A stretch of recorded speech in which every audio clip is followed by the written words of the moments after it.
राधे कृष्ण दोस्तों, धर्मशाला चैनल में आपका स्वागत है। तो दोस्तों, क्या आप जानते हैं जो महाभारत का युद्ध हुआ था उसमें जो वीर गति को प्राप्त सैनिक हुए थे उनकी जो विधवा स्त्रियां थीं उनका क्या हुआ था, मतलब युद्ध समाप्त होने के बाद उनका क्या हुआ था।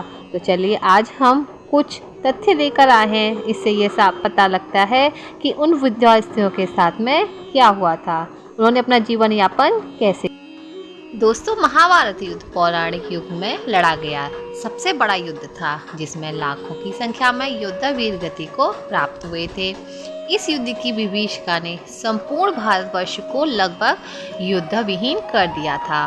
कुरुक्षेत्र में भाग लेने वाले जो सभी योद्धा पुरुष थे, लेकिन दर्शकों, क्या आप जानते हैं युद्ध में के बाद वीर गति में हुए सैनिक की पत्नियों का क्या हुआ था। तो चलिए हम बताते हैं कि महाभारत में जो विधवाएं थीं उनका क्या हुआ।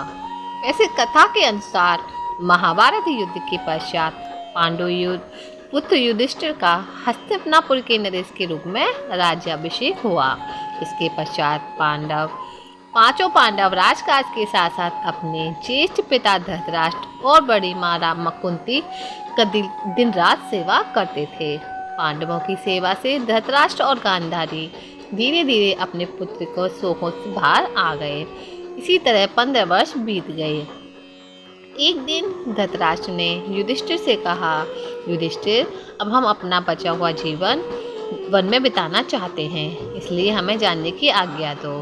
अपने ज्येष्ठ पिता की बातों को सुनकर युधिष्ठिर दुखी हो गए, परंतु विदुर के समझाने पर उन्होंने धृतराष्ट्र सहित गांधारी माता और कुंती और विदुर को बन जाने की आज्ञा दे दी। उसके अगले दिन धृतराष्ट्र, गांधारी, कुंती, विदुर और संजय सन्यासी का रूप धारण कर वन को प्रस्थान कर गए।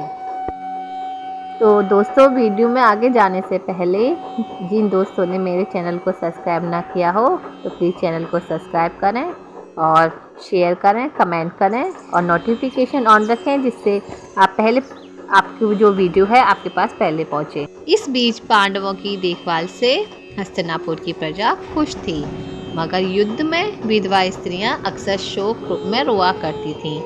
कुछ समय बाद एक दिन सहदेव को माँ कुंती से मिलने की इच्छा हुई, तो उसने भीम, अर्जुन, नकुल और उनकी पत्नियां कुंती से मिलने के लिए भी आतुर हो गईं। अगले दिन पांडव द्रौपदी के साथ वन के लिए निकले तो हस्तिनापुर निवासी भी उनके साथ चल दिए। इनके साथ उन योद्धाओं की विधवा थी जिनके पति महाभारत युद्ध में मारे गए थे। वह वन पहुंचकर चिंता हुई धृतराष्ट्र कुंती के साथ वन में रहने। इस बीच एक दिन महर्षि वेदव्यास पांडवों से मिलने आश्रम आए, मगर यहाँ पांडव सहित हस्तिनापुर के निवासियों को परिजनों के शोक में डूबा देखकर कहा कि आप लोग वीर गति को प्राप्त परिजनों की शोक न करें, वे सभी स्वर्ग या दूसरे लोकों में सुखी हैं। व्यास की इन बातों को सुनकर उन पर कोई असर नहीं हुआ।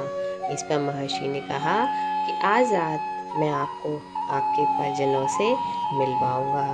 तब धृतराष्ट्र और गांधारी ने युद्ध में मृत पुत्रों और कुंती ने कर्ण को देखने की इच्छा प्रकट की। द्रौपदी ने कहा कि वे अभी अपने परिजनों को देखना चाहती है।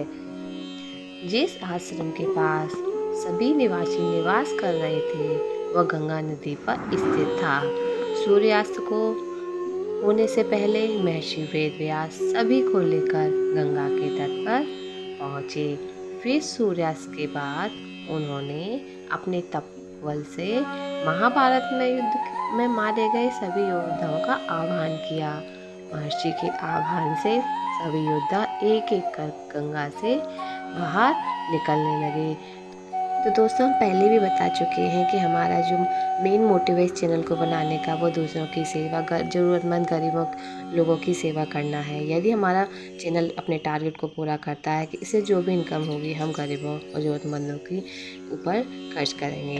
तो दोस्तों, चलिए अपने अपने मृत परिजनों को अपने सामने खड़ा देख पांडव और हस्तिनापुर के सभी निवासी खुश हो गए। फिर सभी ने अपने परिजनों से बात की तब जाकर उन्हें विश्वास हो गया कि उनके बंधु बांधव मृत्यु लोक में सभी कष्टों से मुक्ति पाकर अपने अपने लोकों में प्रसन्नतापूर्वक जीवन यापन कर रहे हैं। तत्पश्चात सभी के मन को अपने परिजनों के लिए शोक व्याप्त था, वो समाप्त हो गया। उस समय बाद युद्ध में मारे गए योद्धा एक एक कर गंगा जल में डुबकी लगाकर अदृश्य होने लगे।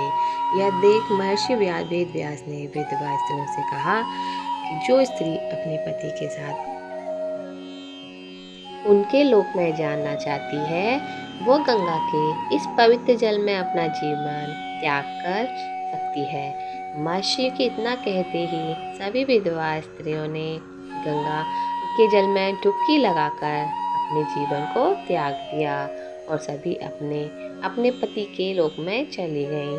तो दोस्तों, जानकारी अच्छी लगी हो तो दोस्तों आज चैनल को सब्सक्राइब, लाइक करें, शेयर करें, कमेंट करें और दोस्तों ऐसी रोचक जानकारियों के साथ आपके सामने दोबारा से प्रस्तुति होगी। तो धन्यवाद दोस्तों।